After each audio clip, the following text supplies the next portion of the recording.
Consideramos M o espaço das sequências, podem ser unilaterais ou bilaterais. A aplicação, isso aqui acho que vou chamar de sigma, a aplicação deslocamento,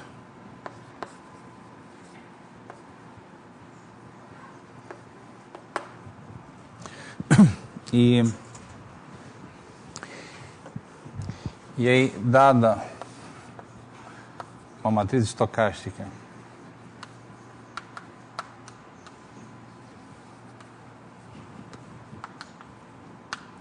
P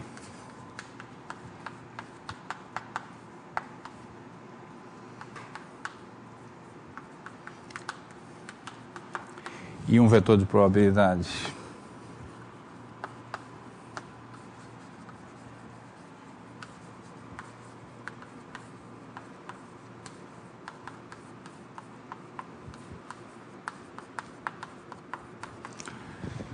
eu vou, a partir dos comentários que a gente fez na última aula, vou fazer uma convenção, uma vez por todas, é que a gente considera sempre PI maior que zero. Tá? As entradas da matriz são maiores ou iguais que zero. A priori, o vetor também poderíamos deixar com entradas maiores ou iguais que zero, mas eu observei que quando nós temos uma entrada zero, isso pode ser removido, removendo o símbolo correspondente do x. Então não há perda de generalidade nisso aí. Nós definimos a medida de Markov associada a esses elementos pela regra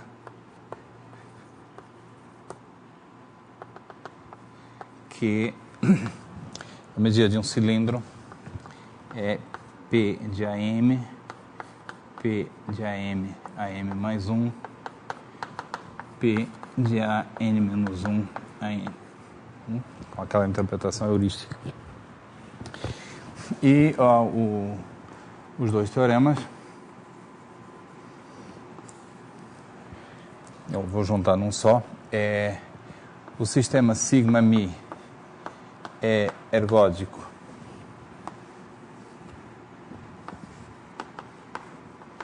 se e somente se a matriz P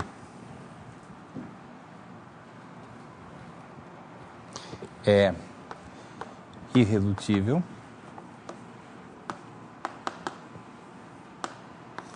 isso significa que para todo I e todo J existe N tal que P I J N é positivo e esse sistema é misturador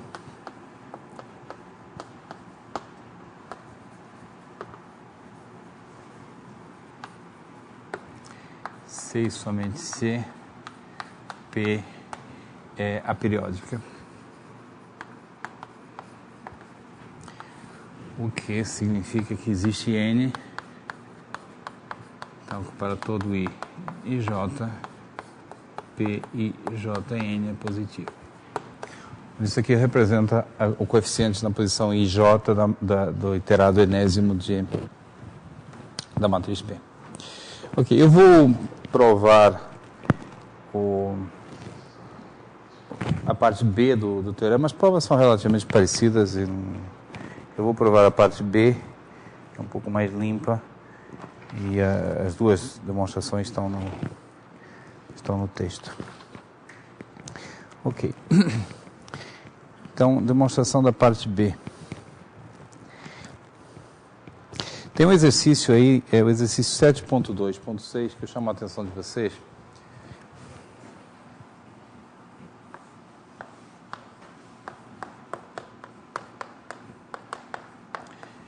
Porque ele explica por que é periódico se chama periódico. A ideia, assim, em termos muito grosseiros, é que se você tem uma matriz irredutível, ela...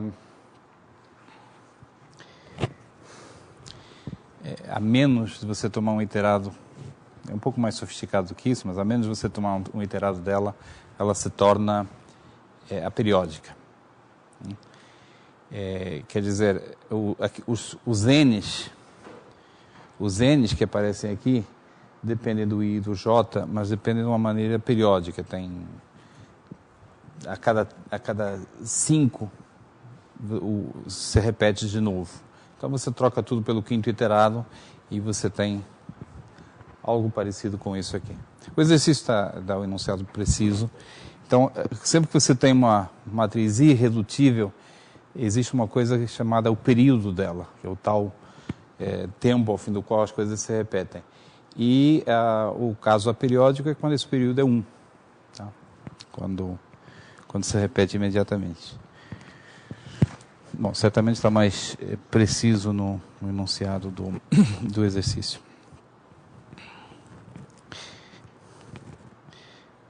Então, demonstração do item B, vamos provar o seguinte lema. A matriz P é aperiódica. C e somente C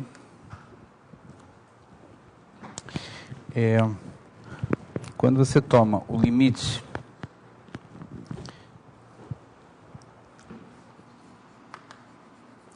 de P e JL, quando L vai para o infinito, isso aqui é igual a pi.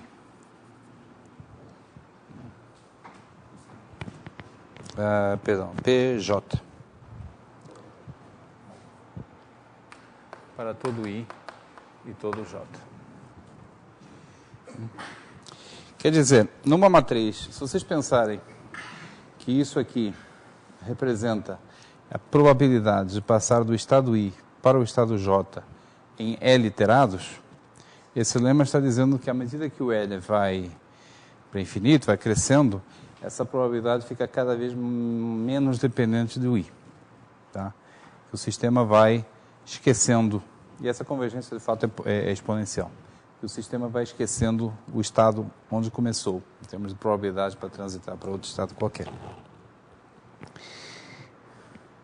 Bom, um lado do lema é trivial. Esse lado é trivial, porque se o limite de P e J L é PJ, PJ, por hipótese, é positivo, essa hipótese aqui, então isso implica que existe um L, um N, tal que P e J L é maior que 0 para todo L maior ou igual que N. E, portanto, a matriz é periódica. A implicação que nos interessa é essa aqui. A ideia também não é complicada. Se você tem que a matriz é periódica, então algum iterado dela é uma matriz positiva, aí você pode aplicar o teorema de Perron-Frobenius, que diz que uma matriz positiva tem um único autovetor. E nós já sabemos, faz parte da definição de matriz estocástica, nós já sabemos que P pelo vetor 1 é igual a 1. Isso é parte da definição de matriz estocástica. E também sabemos que, aqui eu devia ter escrito autovetor, aqui eu omiti a notação, mas esse P está relacionado com a matriz pela seguinte relação: P igual a P. Ou, equivalentemente, P transposta P igual a P. Então, essa P transposta, por aperiodicidade, a menos de substituir a P por um iterado, a P transposta será uma matriz positiva e, portanto, o Pzinho, que é um autovetor positivo, é único. Tá? Essencialmente é isso que vai constituir a demonstração. Quando ele é um autovetor e é um autovetor que corresponde ao maior autovalor. Então, quando você começa a iterar, todo mundo converge na direção do autovetor. Isso. Então, a gente vai tomar a matriz transposta e vamos aplicar o teorema de Perron-Frobenius.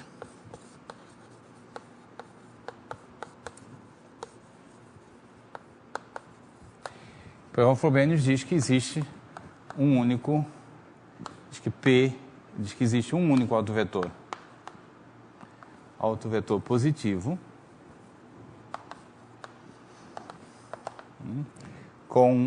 e ele está associado a lambda, ao outro valor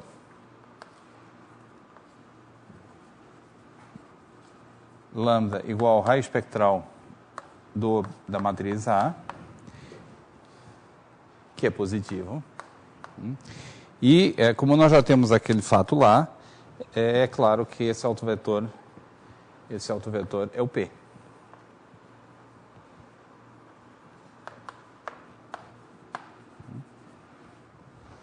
Certo?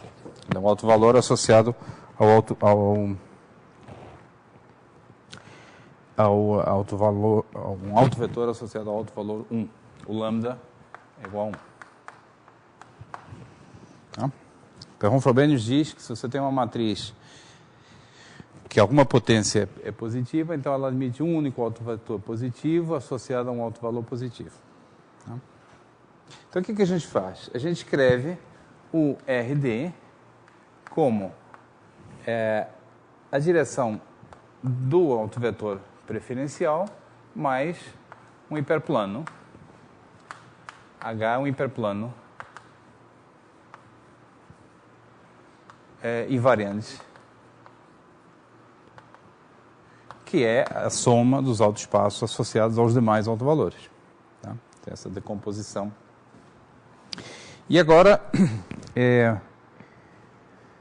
que hiperplano é que é esse? Que é igual à soma dos demais autoespaços.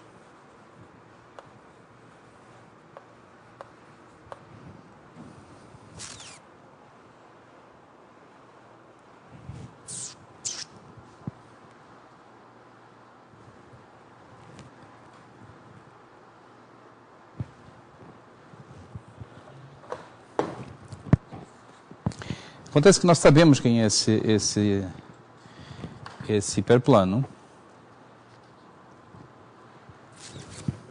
Minha afirmação é a seguinte: H é o conjunto dos vetores H1, HD, tais que a soma dos H's é igual a 0.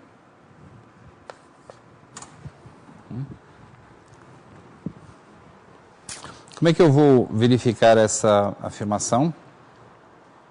Primeiramente, observem que H é transversal, ou P é transversal a H.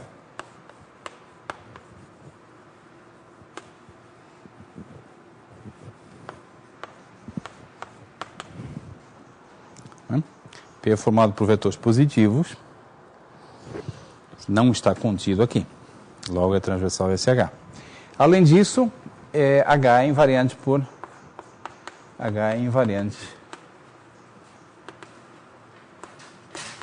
pela matriz A. Se eu provo isso aí, então o H é necessariamente a soma dos demais autoespaços. Tá? Por que H é invariante por A? Suponha que você tem... Isso é outra maneira de dizer isso aqui. Outra maneira de traduzir isso aqui. Suponha que você tem H...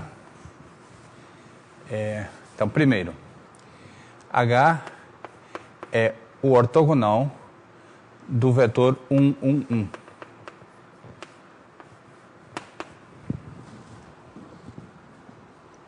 Para o produto interno usual. A direção de 1, 1, 1 é invariante por P. Logo, o seu ortogonal é invariante por P transposto. Tá certo? Todo mundo compra esse argumento ou vocês querem que eu faça a conta? Vou fazer a conta aqui. Tenho certeza aqui. Mas eu quero alertar de que o que eu vou fazer é abstrato. Se você tem um subespaço que é invariante para um operador, o ortogonal dele é invariante pelo adjunto. Por que isso? Suponha que H está em H. Então, H, aliás, é C, somente C, multiplicado por 1 é igual a 0. Portanto, H multiplicado por P aplicado em 1 é igual a 0. Porque essa direção aqui é invariante. Então, aliás, é C, somente C. Então, P transposta aplicada em H, produto 1 é igual a 0. Você passa o transposta para lá. Mas isso quer dizer que P transposto aplicado em H está em H. Porque esse espaço é o ortogonal do outro. Tá bom? Um argumento totalmente abstrato. No fundo é isso que significa a transposição. Então nós entendemos perfeitamente qual é a decomposição, começo de decomposição espectral para a matriz P estrela. E essa figura que eu vou desenhar aqui é importante. Ela explica bastante o que está acontecendo. Você tem o seu espaço RD, tem a matriz A agindo aqui, você tem um vetor P positivo que é invariante pela matriz A, e tem aqui o hiperplano H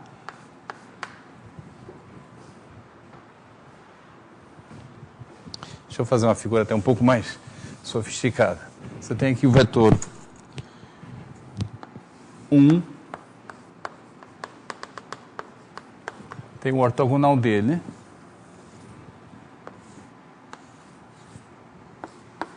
isso aqui é o ortogonal. Você tem o vetor P,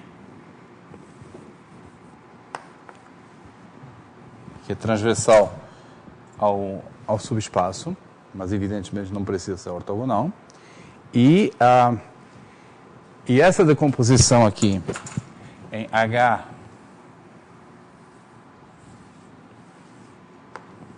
essa parte em verde da figura é um começo de decomposição espectral da matriz A. O que a gente está fazendo é destilar o maior alto valor e os outros estão dentro desse hiperplano. Agora, a partir daqui é fácil entender por que o lema é verdadeiro. Tá? Primeiro, por palavras. Considerem um vetor qualquer, V. Um vetor qualquer aqui que eu vou desenhar, V. Se nós aplicarmos sucessivamente a matriz A a esse vetor, o que vai acontecer com ele? Com os iterados sucessivos desse vetor.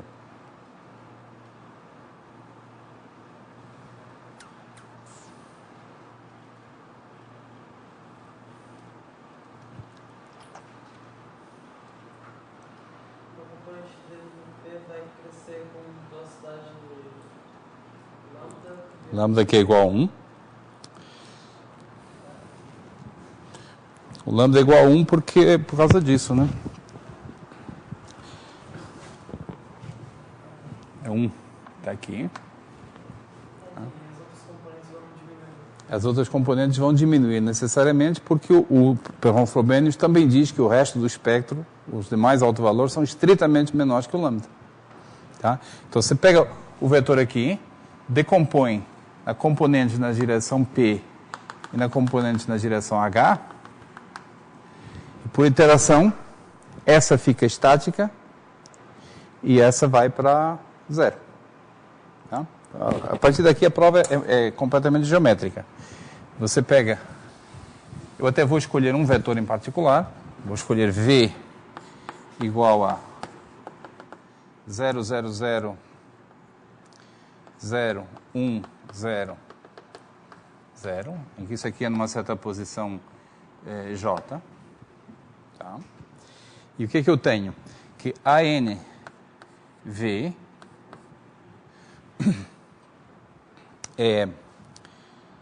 converge.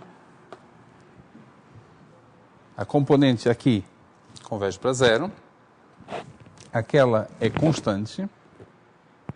Então, converge para a componente do V na direção do P. Converge para V,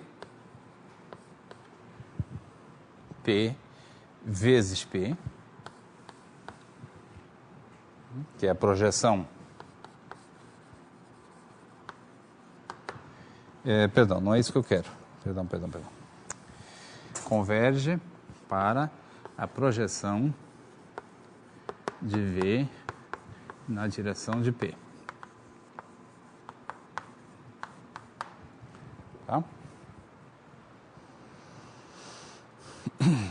Bom, o que é AN de V? Converge para isso aqui. Eu tenho que tomar cuidado porque não é uma projeção ortogonal. Né? É a projeção relativamente... Aliás, a figura está ruim. É a projeção relativamente a essa decomposição aqui. O que é AN de V? AN, lembrando, é a projeção... a adjunta disso aqui, a transposta dessa matriz aqui. Tá? Portanto, isso aqui é P, J, I, N. Eu troquei o I com o J para sinalizar que eu tenho a transposta, aplicada no vetor 0, 1, 0. E isso aqui dá... estamos na posição I. Isso aqui dá o vetor P, N. P, 1I, L, P, DI, L. Né? Esse vetor converge para a projeção do V na direção do P. Que projeção é essa? Que projeção é essa? Tem que calcular, né? Eu conheço o H, conheço o P, portanto não deve ser difícil de calcular. Eu tenho que escrever o V como alfa vezes P1 PD mais um H, onde o H está no nosso hiperplano. V é 0, 1, 0. Certo?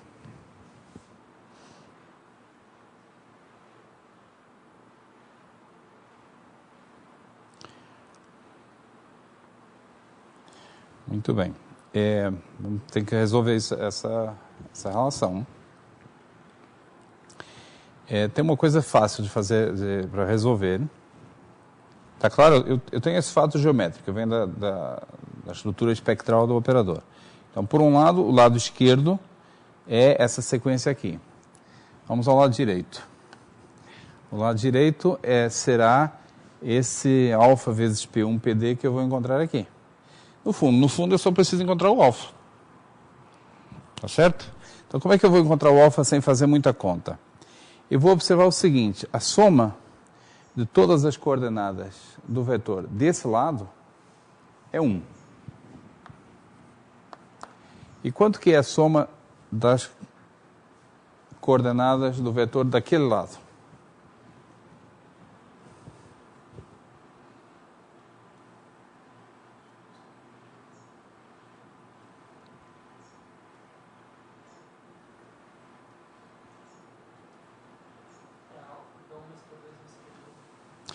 Mas o vetor P foi normalizado, por isso que ele chama vetor de probabilidade. A soma das coordenadas dele é 1. Tá? A soma das coordenadas do H é 0. Então, daquele lado só tem o alfa. Tá certo?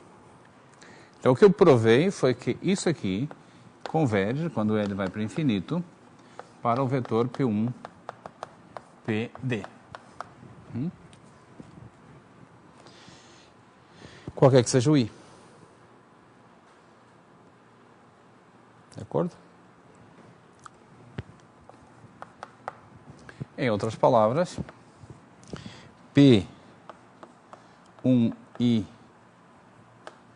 L converge para P1, P2I L converge para P2, PDI L converge para PD.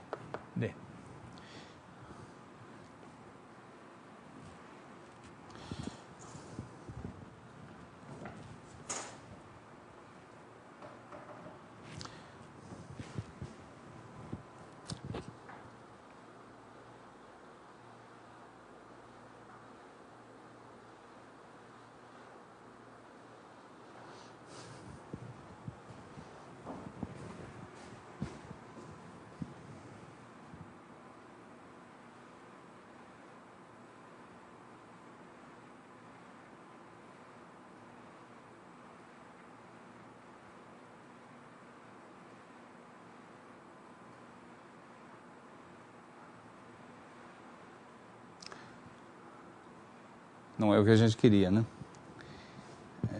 Eu fiz alguma troca errada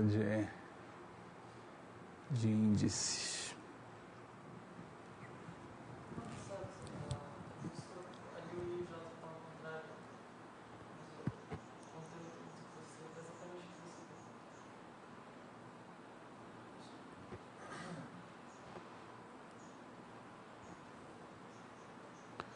Você diz no enunciado? No enunciado eu quero... Tá tudo certo? Sim, só que parece que o I está do lado direito, mas você escreveu que você quer essa mesma coisa.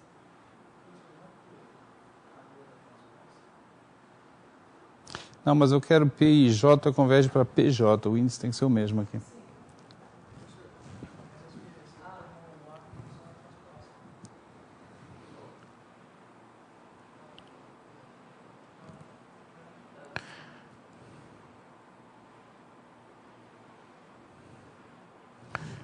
Talvez eu não saiba mais, não tenha multiplicado direito. Deixa eu ver se eu multipliquei direito aqui.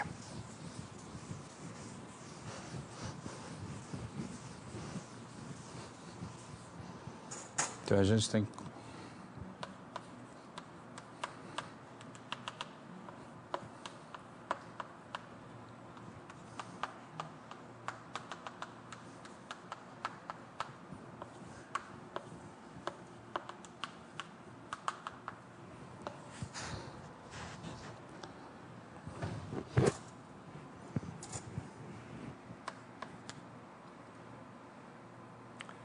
porque eu multipliquei errado, né? A matriz transposta é essa aqui. Tá? A gente quer a potência L, então tem que colocar um L aqui.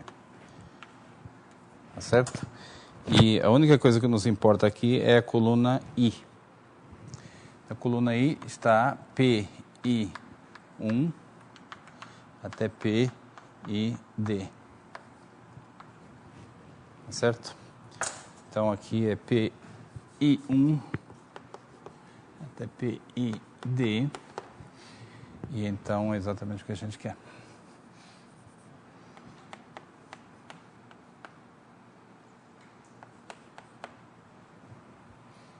I1, I2, ID. Tá? Que é importante, inclusive, por causa da interpretação heurística que a gente deu a essa fórmula, que a convergência é para o PJ, não para o PI. Tá? Essa figura é importante, porque ela tem tudo a ver com por que o operador de Perron-Frobenius, o teorema de Perron-Frobenius é útil para a gente, e tem que ver também com No fundo, nessa figura está escondida a razão pela qual esses sistemas são misturadores. Porque ser misturador é você ir esquecendo gradualmente o ponto onde você começou. E nós temos exatamente esse enunciado aqui. E qual é a origem do enunciado? Por que funciona? Porque você tem essa decomposição espectral, tem esse hiperplano, mas a componente dos seus vetores na direção do hiperplano é irrelevante, vai se tornando irrelevante ao longo do tempo. Tá? É esse tipo de mecanismo que cria, nas situações mais transparentes, que cria a propriedade de mistura. A correlação, o decaimento de correlações. Então, com isso aqui, a gente terminou a demonstração desse lema. E agora podemos passar, então, à demonstração do teorema.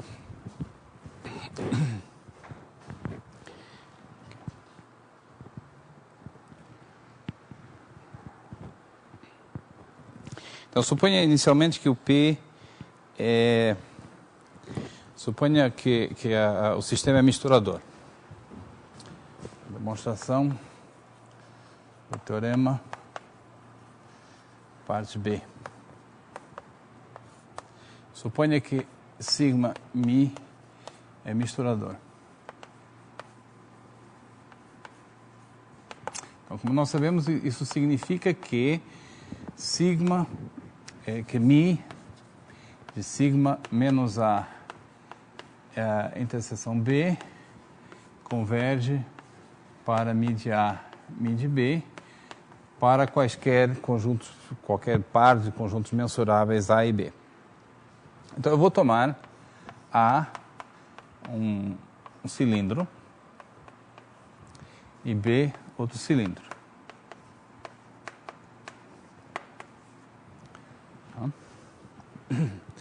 Então, o que é... talvez vou trocar as letras aqui, porque eu suspeito que vai ser mais útil ao contrário. O que é sigma menos n de A interseção B? Então, é o cilindro que começa na posição 0. Na posição 0 você impõe a restrição I e você vai impor a restrição J na posição enésima. Então, aqui você tem várias posições em branco, sem nenhuma restrição, e depois J ali. Tá? Isso aqui é a posição 0, isso aqui é a posição enésima. Certo? E, portanto, mi de sigma menos n de A interseção B. Tem uma continha que você tem que fazer aqui, mas eu vou deixar vocês pensarem nessa conta.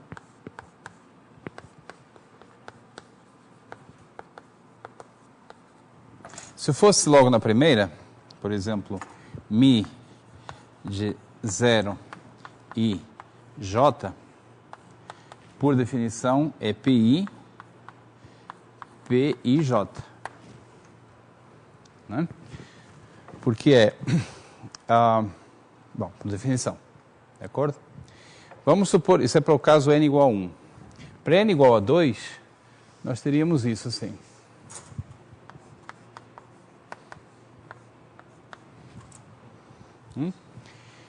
Como é que a gente pode calcular isso? Somando. Então, é a soma de todos os PI, PIK, PKJ, somado sobre todos os Ks. De acordo? Acontece que vocês são bons de álgebra linear, bateu o olho aqui e vocês perceberam que isso é somado sobre K, é PIJ2. Né? Coeficiente IJ do segundo iterado. E essa fórmula é heuristicamente muito respeitável. A probabilidade de vocês terem I e de transitarem de I para J em 2 iterados. Então está saudável. Então já não é mais exercício, agora já todo mundo viu como é que faz. Isso aqui é PI, PIJ em N iterados. Certo? Então, isso aqui também consagra PIJ, a interpretação heurística do PIJ em N, como probabilidade de transitar de I para J em N iterados. Sem dizer nada sobre o que aconteceu no meio.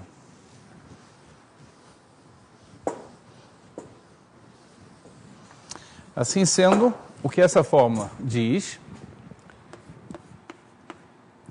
é que PIJN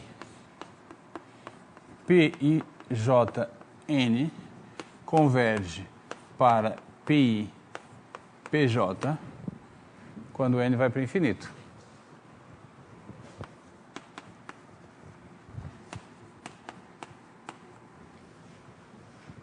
De acordo? É o caso particular em que eu tomo 2 cilindros. Para todo I e para todo J, porque os cilindros são arbitrários. Agora, o PI é positivo por hipótese. Então, isso implica que PIJN converge para PJ. E pelo lema, isso implica que P é aperiódica. Pelo lado fácil do lema. Certo? Então, nós provamos que se sigma-mi é misturadora, então a P é periódica.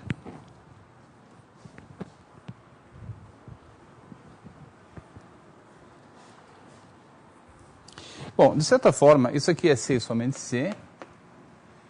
Isso é C somente C. Quase que nós provamos a volta. A única coisa que falta provar na volta é esse passo aqui. Esse passo vale se eu me restringir para a cilindros. A esses cilindros. Tá? Também mostramos que P aperiódica implica Mi de sigma menos N de A inter B converge para Mi de A, Mi de B, quando A é 0J e B é 0I. Certo? Então, o que falta fazer é argumentar por que você pode substituir esses cilindros por cilindros quaisquer. Porque nós também sabemos que se provarmos a propriedade de convergência para elementos que geram a sigma-álgebra, isso é suficiente. Então, é essencialmente a mesma conta, mas preciso fazer.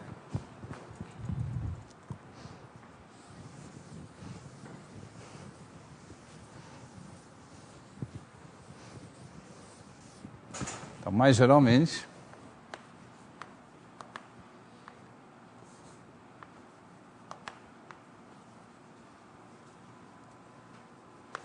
se eu tomar A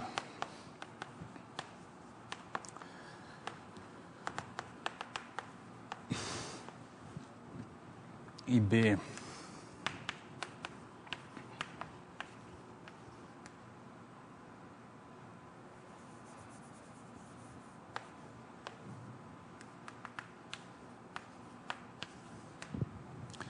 então Mi de sigma menos N de A, sigma menos K de A inter B, Mi de M,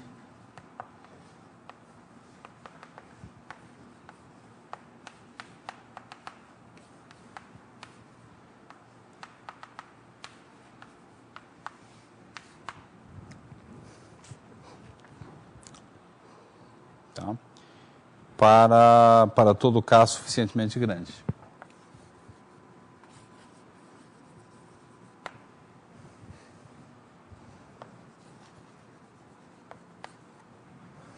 Alguém consegue, sem fazer conta, dizer para o que quer dizer suficientemente grande aí?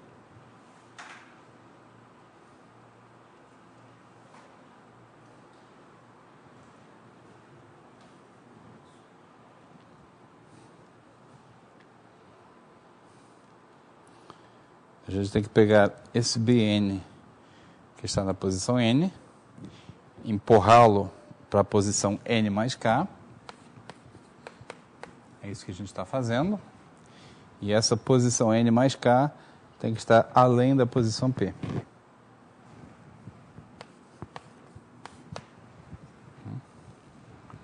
É isso que significa suficientemente grande. Bom, aí, Mi desse conjunto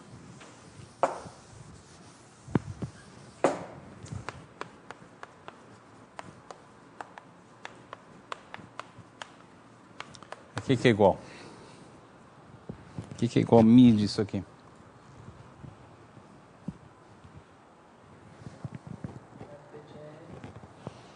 P de AM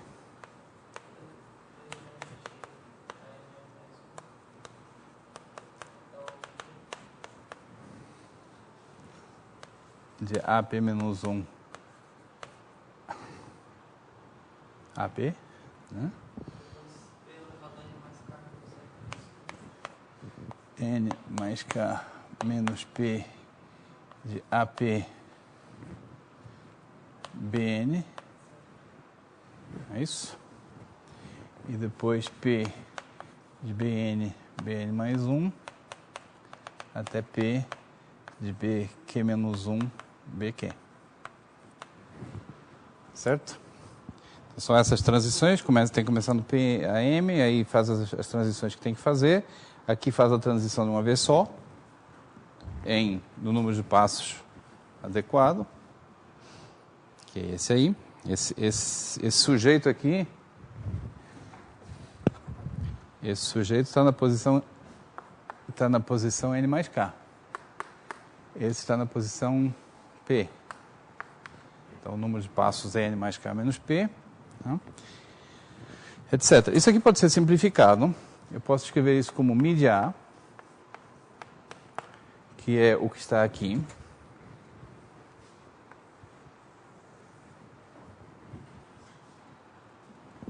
Não é? Depois, eu posso escrever esse termo mais exótico aqui.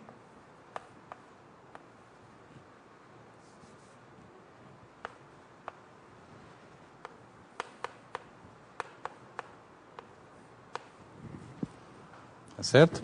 E depois aqui, o restante... O restante é Mi de B, né? Está faltando alguma coisa para ser Mi de B.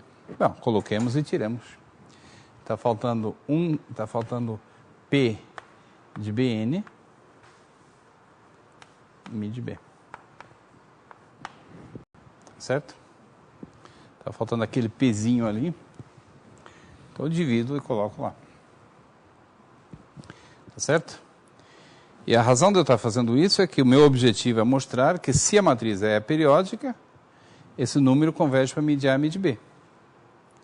O Mi de A eu já fiz aparecer, o Mi de B já fiz aparecer. Agora, supondo que a P seja periódica,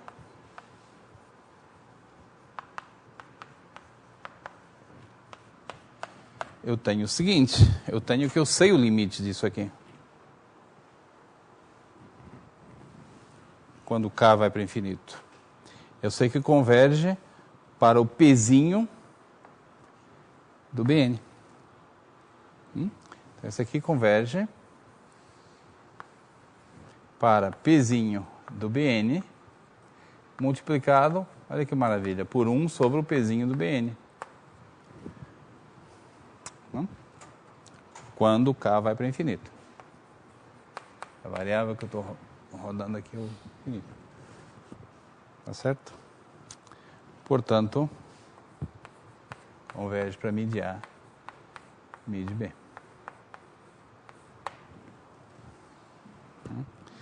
Se pararem para pensar o que a gente está fazendo, é tudo muito moral, né? A matriz está esquecendo onde ela começou.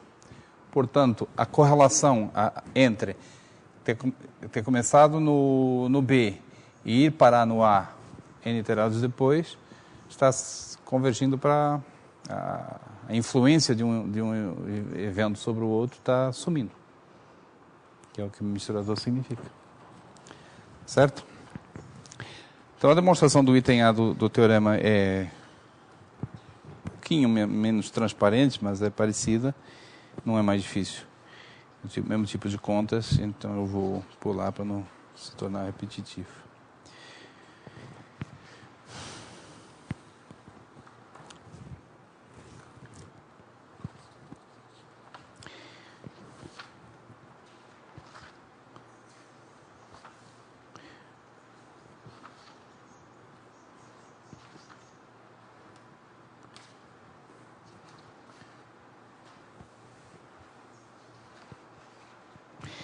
Eu quero fazer, antes de encerrarmos essa questão dos sistemas misturadores, quero fazer 2 ou 3 comentários sobre a propriedade de mistura.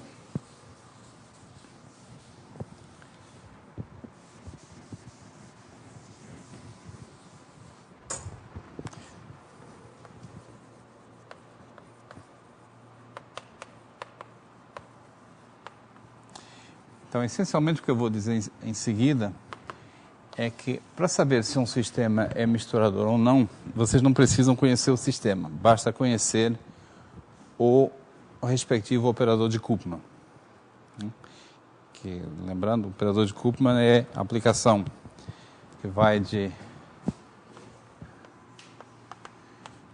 LP de Mi em LP de MMI, que a cada φ associa φ composta com F.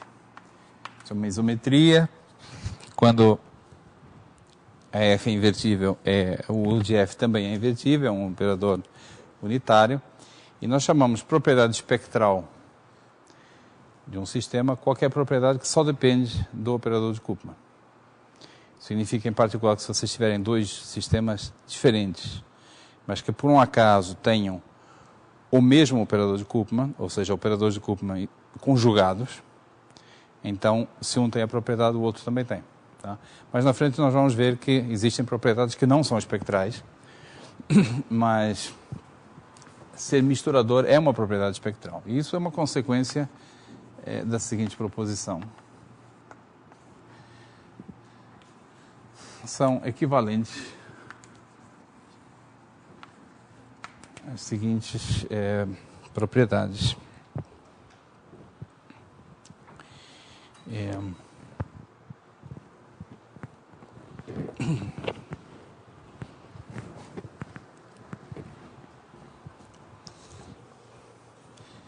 Fmi é misturador.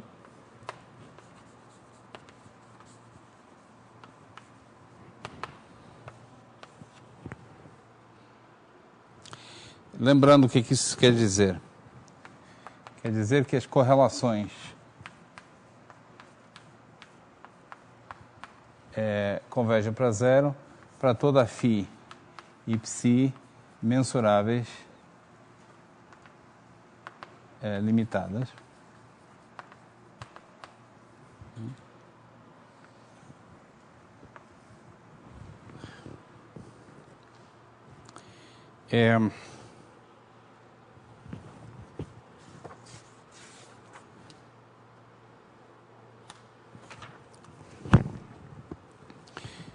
Correlações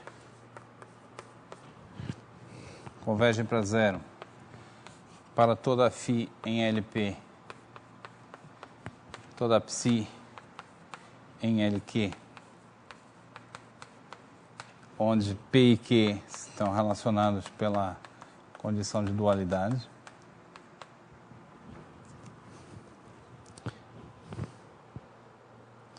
Ou ainda, essa propriedade vale para subconjuntos densos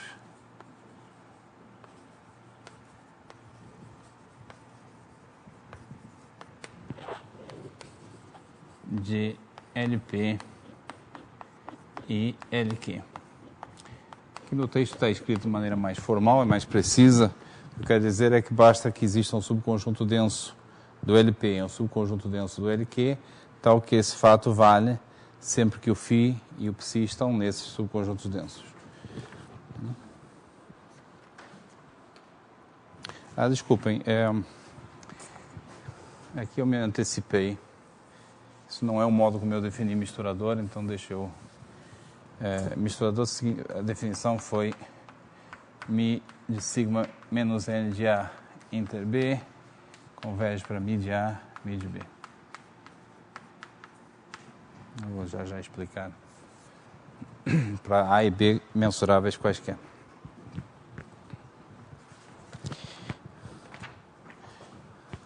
E vale a pena lembrar que a função, a sequência de correlações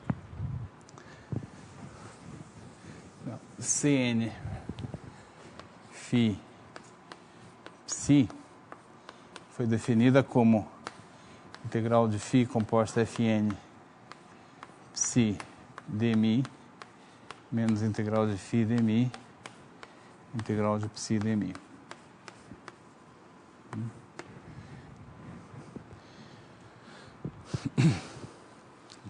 Então, isso é, em outras palavras, o f n φ psi menos φ dmi psi dmi. Observem que a f sumiu. A f foi substituída pelo... não sumiu, ela está aqui. Mas a partir desse momento eu não preciso mais conhecer a f, basta conhecer o operador de Koopman. Tá? A f só intervém via operador de Koopman. Isso aqui ainda pode ser escrito, talvez de maneira um pouco mais sugestiva, em linguagem de álgebra linear. Isso não é mais do que o produto interno de UF n φ, produto interno psi.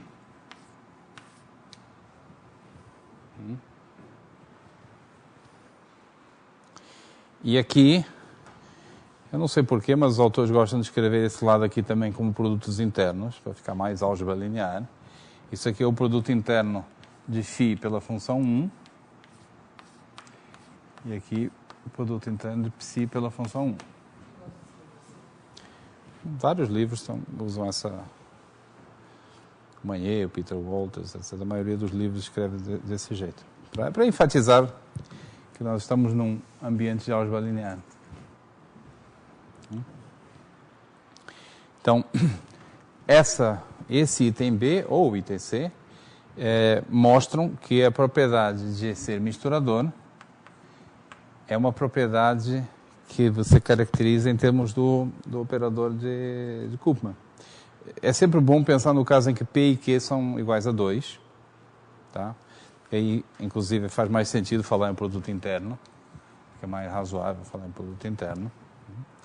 E pensa em P e com Q igual a 2. Tá?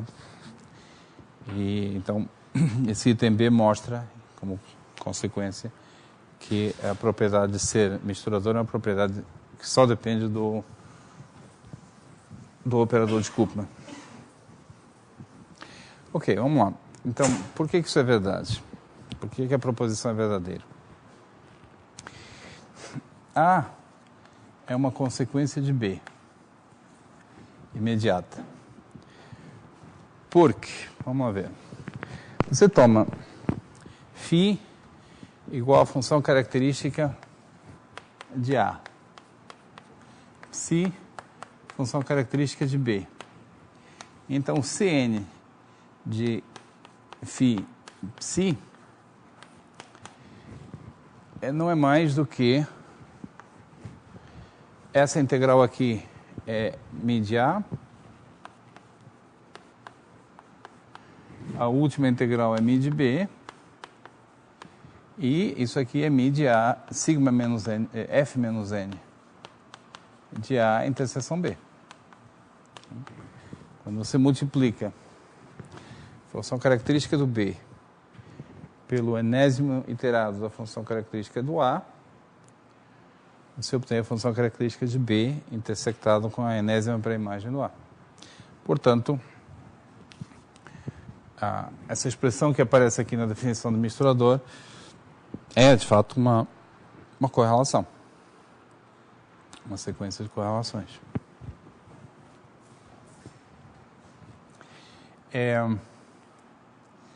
C implica B.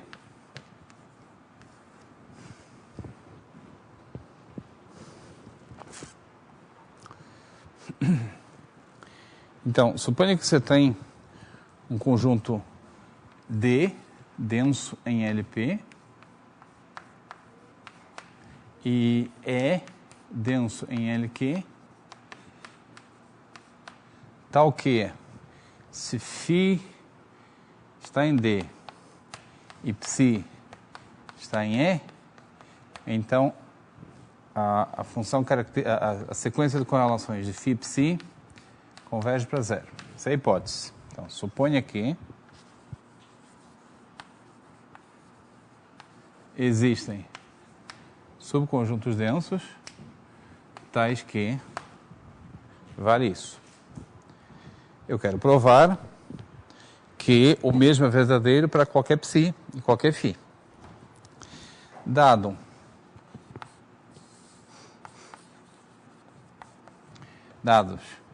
φ0 em LP e ψ0 em LQ, bom, é meio óbvio o que você vai tentar fazer. Vai tentar usar a densidade, né? E dado epsilon maior que zero, você pode encontrar φ em D e ψ em E, tal que a norma φ menos φ0, P é menor que epsilon, e a norma ψ menos ψ0, Q é menor que epsilon.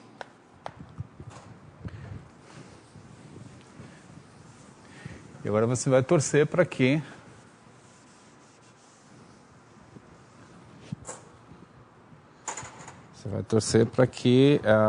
você vai querer comparar φ0 composta, ou U, F, N, φ0, ψ0,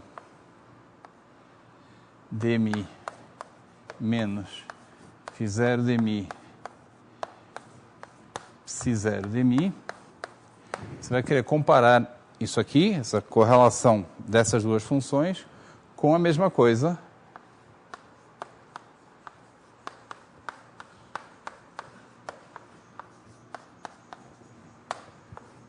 para as outras duas. Tá? Então, isso aqui é uma estimativa superior para a diferença das duas correlações. Tá? Você quer mostrar que isso aqui é pequeno para todo n, e aí, usando o fato de que essa vai para zero, concluir que aquela também vai para zero. Tá? Então, vamos comparar a diferença das duas. Bom, isso é daquelas contas compridas, né? U, F, N, φ0 menos φ, ψ0, mais U, F, N, φ0, ψ, φ, ψ menos ψ0,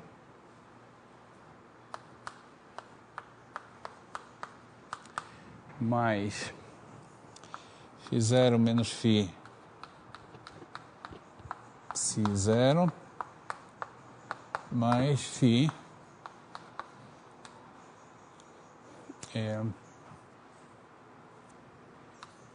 ψ menos ψ0.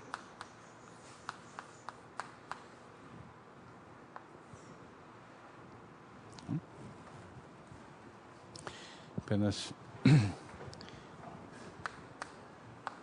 somar e subtrair. Bom, e agora vamos estimar essa soma pela soma das quatro parcelas. De acordo? Primeira parcela. A desigualdade de Hölder diz que se você tem uma função em LP e uma função em LQ, a integral aqui é limitada pela norma UFN φ0 menos φ P vezes a norma ψ0 Q. Desigualdade de Hölder. Mesma coisa aqui.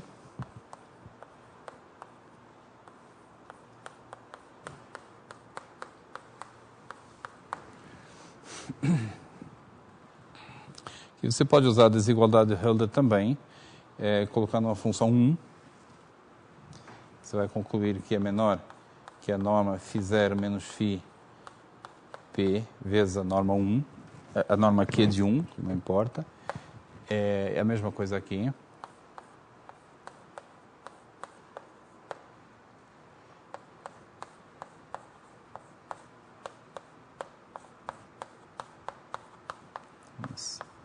Sucessivas aplicações da desigualdade de Hölder. Até aqui nada de espetacular. Esse termo é bom, porque é menor que epsilon. Esse termo é bom, porque é menor que epsilon. Esse termo, evidentemente, está limitado. E esse também, porque o φ está perto do φ0. Agora, esse termo é bom. Esse aqui, por exemplo. Bom, aqui é que acontece um milagre. O UF é uma isometria. Então, isso aqui é menor ou igual que norma de φ0 menos φ, porque o operador de Koopman é uma isometria, vezes φ0 Q, mais a norma do φ, vezes ψ menos φ0 Q,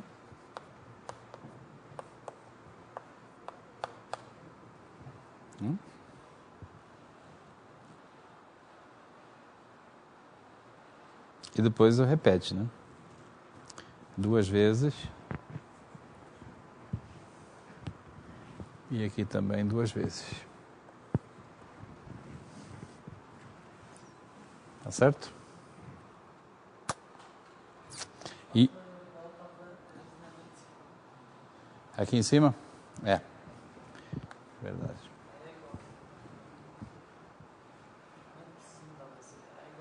Aqui é igual. Bom, mas eu vou fazer uma mudança já, e já vai virar menor ou igual. Aqui onde está a norma do φ, eu posso colocar a norma do φ0 mais epsilon. Por causa disso aqui. Então, resumindo, toda a jogada é que o que é importante nessa conta, isso já aconteceu antes com a gente, o que é importante nessa conta é que o n sumiu. Essa estimativa é uniforme em n. Esse aqui é menor ou igual que,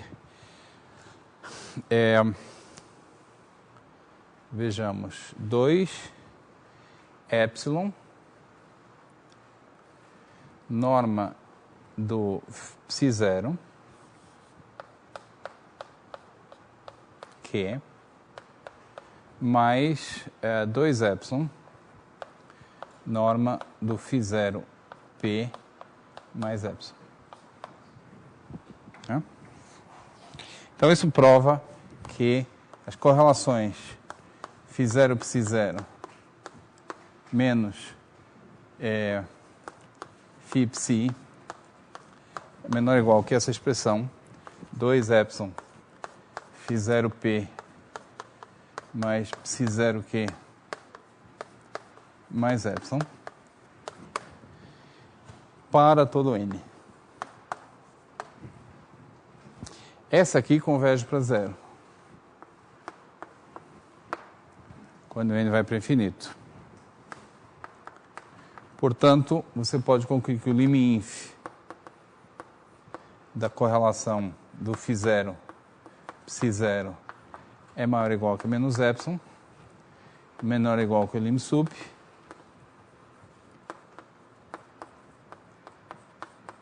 menor ou igual que epsilon. E como epsilon é qualquer,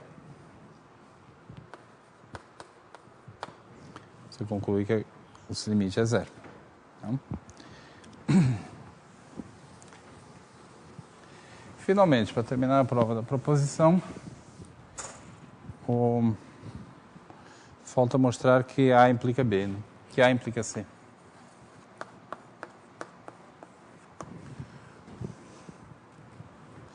Bom, isso aqui eu vou rápido, é um argumento que a gente já fez várias vezes. A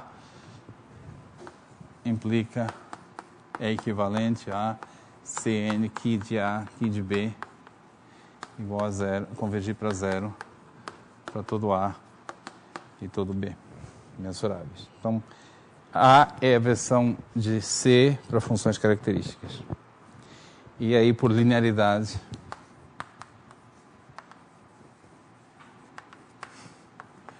Cn, φ, psi converge para zero para quaisquer funções simples. E as funções simples constituem um subconjunto denso tanto do LP quanto do LQ. A correlação do jeito que eu defini não é linear, porque eu coloquei um valor absoluto. Né?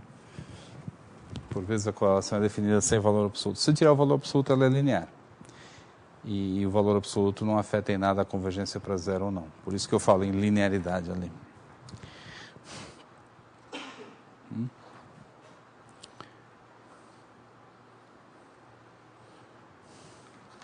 Então, tem um corolário dessa proposição que vale a pena mencionar explicitamente, que diz o seguinte: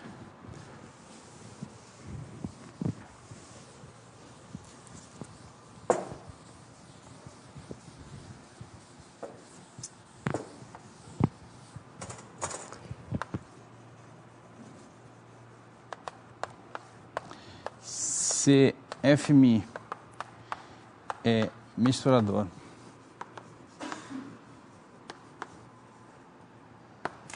e Ni é probabilidade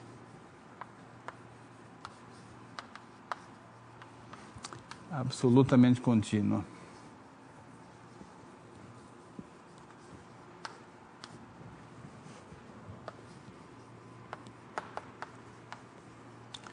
com relação a Mi, sabe que eu não disse invariantes, tá? Não estou pensando que Ni é invariante. Então, os iterados da Ni convergem. E lá para trás eu observei que isso aqui não é muito frequente, tá? Por exemplo, quando nós provamos o teorema de existência de medidas invariantes, eu fiz uma primeira tentativa para construir uma medida invariante da seguinte forma: pegue uma medida qualquer e itere. Suponha que, por sorte, ela converge. Essa sequência converge. Então, o limite é automaticamente uma medida invariante. Né? Porque se você sabe que F estrela é J, Ni converge para alguma Mi, aplicando F estrela dos dois lados,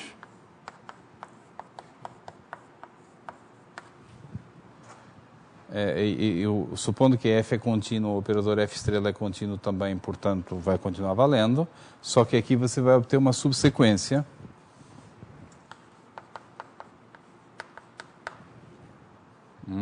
Isso aqui é uma subsequência daquilo lá, converge para mim. Então, quando você sabe que a sequência dos iterados de uma certa Ni converge para algum lugar, automaticamente esse lugar é uma medida invariante. Tá? Sob hipóteses razoáveis. Mas é raro isso acontecer. E, em vez disso, o que a gente fez para provar o teorema de existência de medidas invariantes foi tomar pontos de acumulação Cesaro. Não foi nem limite Cesaro, foi pontos de acumulação Cesaro. Pontos de acumulação existem por compacidade. É muito mais barato. Não? Bom, acontece que nesse caso converge. E converge para mim. Esse é o corolário. Qualquer medida que vocês coloquem por baixo de uma medida misturadora, e se vocês deixarem o sistema atuar nela, o sistema empurra na direção da medida misturadora.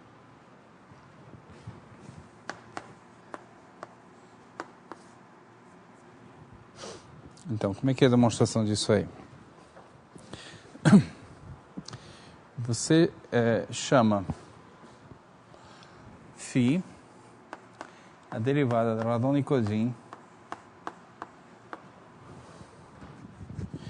de uma medida pela outra. É psi, que tem que chamar assim. Psi.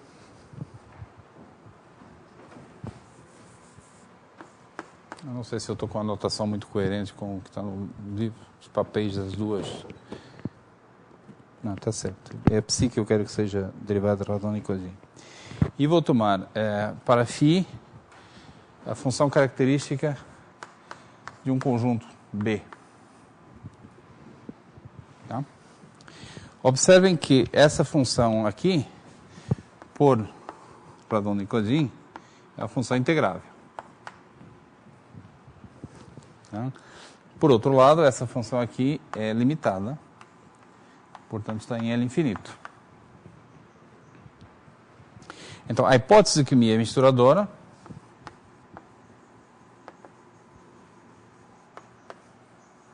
implica que a correlação, sequência de correlações das duas, que é o valor absoluto de dni dmi composto Fn Q de B menos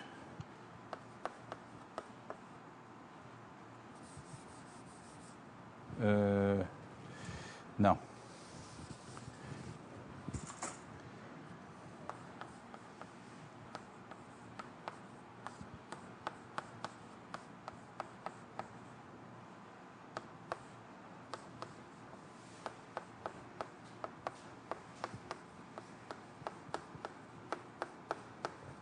Implica que essa sequência converge para zero. Então, a gente só tem que entender o que significa essa sequência. E não é difícil.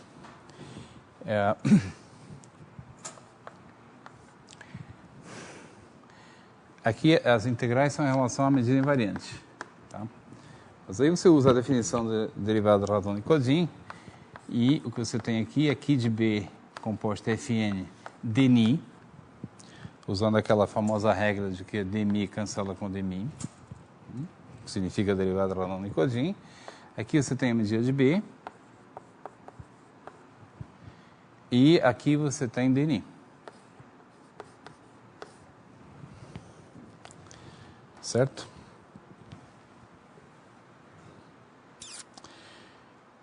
Muito bem. Em outras palavras, é mi de F menos N de B, ni, menos mi de B, converge para zero. De acordo? Isso aqui é a função característica do F menos N de B. Então, a única coisa que eu não expliquei é que convergência que eu estou falando aqui.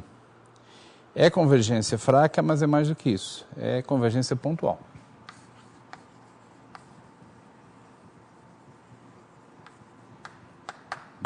Ou seja, ni de F menos N de B converge para mi de B para todo B mensurável. Tá? Convergência pontual é mais forte do que a convergência fraca. Fraca estrela. Uma das poucas ocasiões em que a gente encontra convergência pontual, de fato. Ok, nós vamos parar por aqui hoje. Tem só um comentário que eu pensava fazer, se tivesse tempo, mas acabei não tendo, que é o seguinte: existe uma noção intermediária entre ergodicidade e mistura, que é uma propriedade interessante.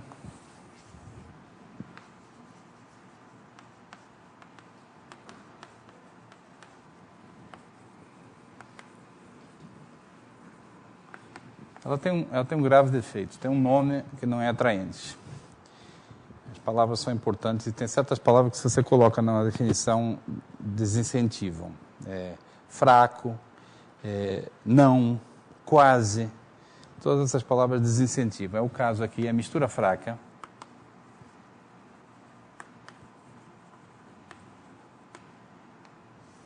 Tá? Isso aqui é mais fraco do que mistura e é mais forte do que ergodicidade.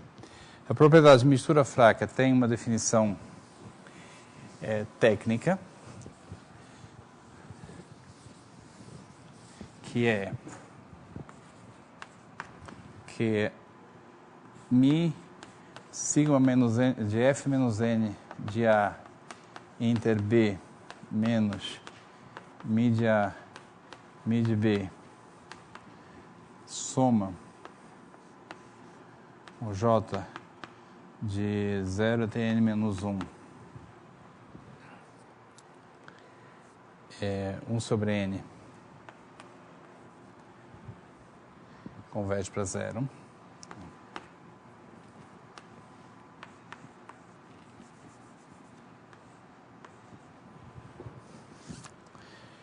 Bom, se eu escrevesse assim, exatamente assim, eu poderia passar esse mi de A, mi de B para o outro lado, e então eu estaria definindo ergodicidade. Se eu tirar o cesaro daqui, eu estou definindo mistura.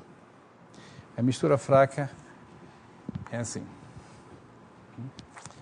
Convergência cesaro, portanto, com a cara de ergodicidade, mas não da diferença, do valor absoluto da diferença. Tá? Dito assim, já chamamos a propriedade de mistura fraca, ainda tem uma definição técnica como essa, não é muito fácil de motivar. Mas se existe uma proposição que está no texto, eu não sei se é nesse capítulo ou se é no capítulo seguinte, que diz que Fmi é fracamente misturadora,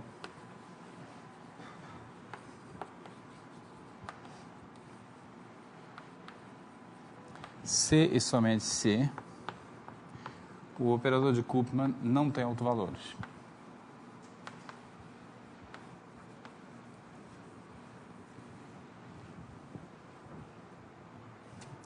Além do diferente de 1.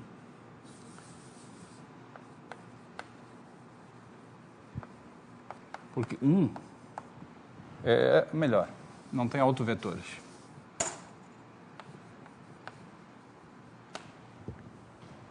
Além daqueles autovetores que o operador de Koopman sempre tem, que são as constantes. Não tem autovetores não constantes.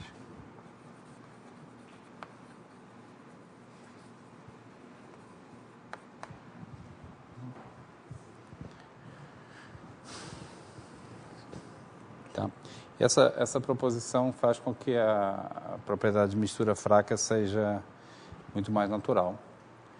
Você quer entender as propriedades do sistema em termos das propriedades do seu operador de Koopman.